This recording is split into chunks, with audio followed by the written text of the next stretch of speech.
with the college basketball season coming to a close, the stocks of certain players are rising and falling. So I want to react to different NBA mock drafts, give my thoughts on different prospects, on the scenario they would be going with the teams and whatnot. So without further ado, let's get into it. Also, I'm super, super close to 100 subscribers. I think I'm only 6 subscribers away. So please subscribe, like the video. It does wonders for me. Thank you.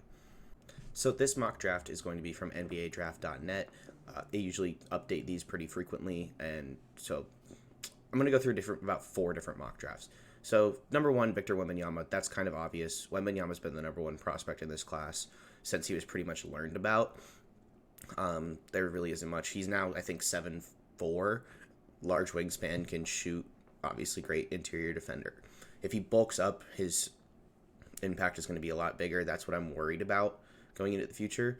But overall, he's got to be the number 1 player in this class. Number 2, Scoot Henderson from the G League Ignite. He also went to Kell High School, which is right around the corner from where I live. Super great combo guard, super athletic. There really isn't much else to say. He's kind of gives you the vibes of like Derrick Rose with his athleticism and his ability to score the ball. But then he's just also a super smart passer. He's just super gifted. Scoot Henderson would be the number 1 player in this class if Victor Wembanyama did not exist. That's literally all I have to say about that. Number 3, Brandon Miller to San Antonio. It makes sense in just level of talent for Brandon Miller to go to number 3, but to San Antonio is where I throw a little bit of a question mark, just because of the forward guard depth that they have with Vassell, Keldon Johnson, and Jeremy Sohan, which they found this year. He's just going to be pretty much a big presence, great rebounds, Dennis Rodman type, as he's been compared to anyway. In terms of him fitting into the Spurs, I don't know. He probably takes over Vassell's spot if he does, but Vassell has already shown so much promise on that team. I don't know if you can necessarily do that. Brandon Miller, super talented, great shooter. That's also not a pun intended. Thinking about doing a video on that case. Brandon Miller is completely innocent. So, yeah. Number 4, Anthony Black from Arkansas. He's a super, great guard, obviously, if he's projected to go number 4. Arkansas did have a little bit of a down year with great expectations. Anthony Black has been their leading scorer, if I'm not mistaken. I honestly like the pick to Charlotte. They need another guard. I'm sorry, LaMelo. If LaMelo is out of the floor and Terry Rozier is your second option, the Hornets just need a straight-up rebuild. Their team is so weird. And I think Charlotte taking Anthony Black is a really great pick. 5, Orlando taking Grady Dick. Now, I'm personally not super high on Grady Dick. I think he showed flashes early in the season, but as the season has gone on, he's kind of fallen back. He is a 6'8" shooter, plays solid defense, and that's kind of a plug-and-play in most NBA systems. But I just don't see him, fitting into Orlando. Because, actually, no, I can see him fitting into Orlando, but I don't like him going this high, now that I'm thinking of it. I don't like him going this high. I think the guy who's picked right after him, or projected right after him, Chris Murray, it's very similar, but more proven and more experienced. Obviously, the 2 years hurts in a little bit of value for Chris Murray, and obviously the volume of scoring is at a different level because he is more of the focal point than Grady Dick is. But I think Chris Murray's defense and rebounding and just positioning on the court is much better than that of Grady Dick. Chris Murray's comparison obviously being his brother Keegan Murray. They play very similarly. One is lefty, one is righty. But I think Chris is a better shooter than he was, a better rebounder than Keegan was. I like Chris Murray over Grady Dick in that scenario. But obviously Chris Murray does play bigger than Grady Dick does. So that could factor into it. 7 has Amin Thompson from Overtime Elite. I think for the Pelicans, what they need is pretty much guard and wing depth. McCollum being their leading scorer and BI also being there. They just need basically shooters around who play good defense and can be solid shooters and are athletic, which is what Amin Thompson provides. Now, we don't know the level of skill that would translate as with the league with Overtime Elite. This is the first player that would ever come out of Overtime Elite into the draft. So we really don't know how he's going to translate. But in terms of what I've seen on film and what I've seen going throughout, I think Amin Thompson's going to be a phenomenal player. and I just really hope it translates. Same with his brother Asar. Amon being the better of the two twins, obviously. But I think Amon Thompson going to New Orleans is actually super good for them. New Orleans has done very well with their drafts recently, with Trey Murphy, Dyson Daniels, Jose being undrafted, Najee Marshall. They've been really good at drafting, and I think that this would be a very solid pick for them. Nick Smith to Washington. I can't say I know a whole lot about Nick Smith or the next guy, Ryan Rupert. Arkansas guard. Arkansas just had really good guards, but like they couldn't shoot this year. They were, from what I watched, they just were awful at shooting the three ball. And not saying that these guys necessarily can't with him and Anthony Black, but they couldn't. Their team couldn't shoot that well this year. Ryan Rupert, I'll have to learn a little bit more about. Obviously, if he's going this high, 6'6" shooting guard. He seems a little skinny at 185, but no, never mind. That's good. That's good size. Never mind. I'm tripping. OKC GG Jackson. The thing with OKC is I just don't know what you draft with that team, because obviously you have Shea, you have Lou Dort, you have Jalen Williams, who's been super solid. Chet will be coming back. Poku's kind of fallen out of the rotation with just everything. I don't think he's been that good. They aren't super deep, which you can give them that. They're a super young team. GG Jackson fitting in at the 4 gives it a little bit bigger size than, in terms of bulkiness, than Chet would, or even Poku for that matter. He just gives you better size. He's a good scorer, but not super, super efficient. He's a great bag into how to get open, how to get his shots up, but he's not super efficient. That's really what I have to say on that. Jarris Walker from Houston, I think... What do I think about that? I think that's a really solid pick, actually. He kind of fits into the Orlando system where they need, like, more wings, more depth on the wing. That's really what I got to say. Maxwell Lewis from Pepperdine and the next to Utah. He's a solid player. He struggles a little bit at times with shooting. He's an efficient shooter, but he doesn't take a whole lot when he has the ability to shoot. Utah does need guard depth, and that would fit perfectly in for them. It's a super young team. Anyway, Utah on the way up. I love this pick, actually, for Utah. Portland taking Jet Howard. Adds another shooter that they can put in. Doesn't necessarily create his own shot a lot, but is a very reliable shooter off the catch. More notably, he had like a 31-point game. Just pretty much off of just straight catch and shoots. Great scorer. I think he's much better than Chase, obviously. But, yeah. Next, Atlanta, Asar Thompson. Very similar to Amon. Obviously, Asar is considered the least valuable of the two Thompson twins. Falling to 14 to Atlanta, he stays in Atlanta because that's where Overtime Elite is based. Atlanta has seen a lot of him probably because it's just right around the corner.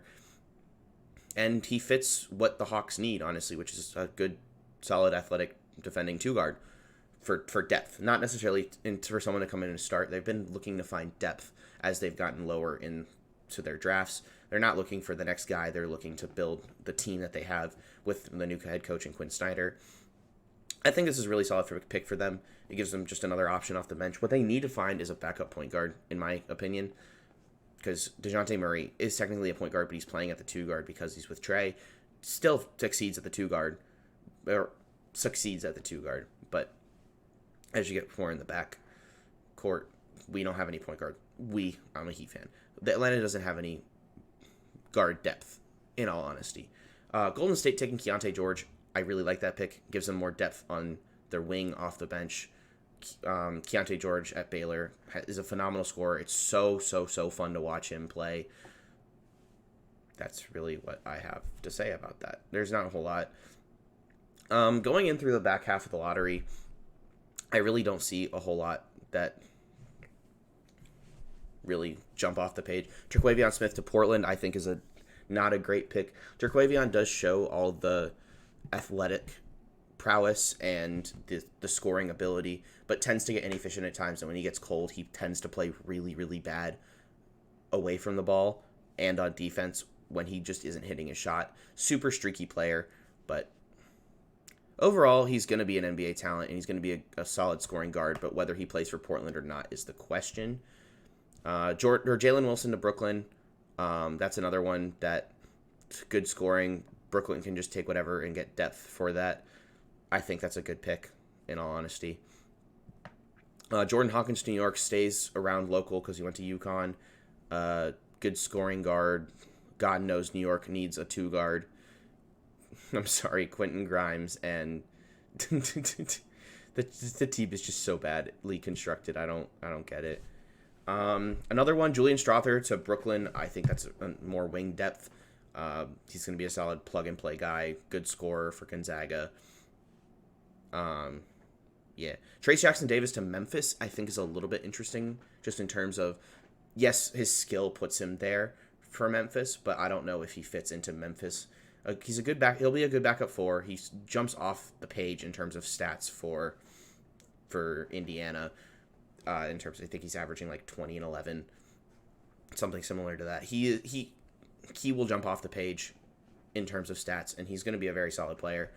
Other than that, I'm not seeing a whole ton that jump off. Keontae Johnson for Kansas State, little bit old on the older side. I think he plays a little bit bigger than they have him listed at 2 or 3 guard. I think he plays bigger than that. Other than that, I don't see a whole lot of other players that like jump off. Isaiah Wong going 47, that makes sense. He's one of the top players in the ACC, but he just doesn't take over enough for that team. Amani Bates being a super rock prospect from Eastern Michigan, I think that I don't know how he was going to be in the NBA, because out of high school he was one of these top prospects, obviously, and yeah, he could score the ball. But once he got to Memphis, his scoring prowess went a little bit down, and he's super streaky. The style Eastern Michigan plays is just kind of like pickup. It's just kind of play. It doesn't seem like there's a whole lot of sets, in all honesty. And yeah, there's just really not a whole lot of sets. It's just kind of pick up, go shoot. Armando Bacot being ACC leading double-double player of all time, I think. Somewhere, he's high up on the double-double list. Great rebounder, makes good decisions with his passing, and obviously can score and he's really good at offensive rebounding. That's honestly his biggest strength. I think that fits for Boston. Like if they were to play him, a solid backup big to Robert Williams. Very similar style, just less athletic. Clean up a little bit of the injury because he had this year. But Drew Timme, Sacramento, I think Drew Timme just fell off the map, kind of. He's a great college player. He'll always be a great college player, but just kind of fell. Kobe Brown can rebound the damn basketball. I know that. Scoring, it's there, here, and there, but in terms of a guy who plays bigger than he is, Kobe Brown is that. Zach Edey, be a solid backup big. He cleaned up a little bit of his injury concerns that were there with coming into this year, because he only played like 18 to 20 minutes last year per game, and now he's probably leading candidate for player of the year. Purdue has fallen off a little bit in terms of, because Zach Edey is their team, but Zach Edey is a talented player, and I think this fits because you don't know how he will translate. But the height, you can't teach height. 7'4" is absurd, and it'll be absurdly hard to deal with. Can't switch on a pick and roll. Can't guard the perimeter, but that can be taught. I feel like it's just hard with his size. Okay, I said I was going to go through a few. I think I'm just going to go through Bleacher Reports as well, and that's the only other one I'll do. Houston Rockets taking Wemby, but I don't want the... Oh, sorry. Wemby makes sense. Spurs taking Scoot. I can honestly see that. They need guard depth, or even a starting guard. Explosiveness, power off the dribble. 20.14. He can pass. He's a smart passer. This one has Amen Thompson going earlier. I don't know. I think Brandon Miller is more proven than Amen Thompson is, just because in terms of level of competition he's played. But that's just me. I don't think you can really go wrong with, as long as Amen Thompson's like in the top 10. Jarris Walker this early. Yeah, see, Grady Dick isn't that as high as this. 7, I can see a little bit more labeled safe. But he doesn't stand out on the page as anything. He kind of fell off the map for me after the first like month or two of the season. Anybody else that really is standing out? Oh, this one has Jalen Hood-Schifino. I really like Jalen Hood-Schifino. I think he's a very talented guard. can score, 6'6" point guard. And the second option to that Indiana team after Trace Jackson Davis. As I said, not a super explosive athlete, but he's a skilled athlete, if that makes sense. Changing speeds, can stop on a dime, and then he just has great passing IQ. Let's see. This one has Chris Murray falling a little bit. That's interesting to me. I don't know. Oh god, I'm tired. I'm sorry. Some of these guys I just like don't know a whole ton about. GG Jackson. I think GG Jackson going 21 is way better than him going at 10. He's a very raw player. And when I said like stats, he's 37.9% field goal percentage and 64.5 free throw percentage. He can score. It's just his ability or his efficiency. Kobe Buffkin to the Trailblazers. I think that's solid. Kobe Buffkin's really proceeded, like he's gotten better as the season's gone on. Came in with not a whole lot of expectations, but has really proven to be one of their best players after Hunter Dickinson and Jett Howard, honestly. But yeah, Maxwell Lewis, Julian Strother, Ricky Council. This one has Filipowski in the first round. He's a late first, early second pick. There's no one else that really stands out on the page. Judah Mintz is interesting. He can score. I've watched him when he's played Georgia Tech. He can score. He's a very solid player. Marcus Sasser from Houston. He's an interesting player. I don't really know what to say about him. He's just interesting. There's really not a whole lot else I see that's it. So that's going to be the end of this video. I hope you enjoyed. I'm going to be trying to be doing more content on this channel as I can, but we'll see how that goes. Please subscribe. We are so close to 100. It would really mean a lot. Comment, like the video, do everything to help the algorithm. Thanks. See ya.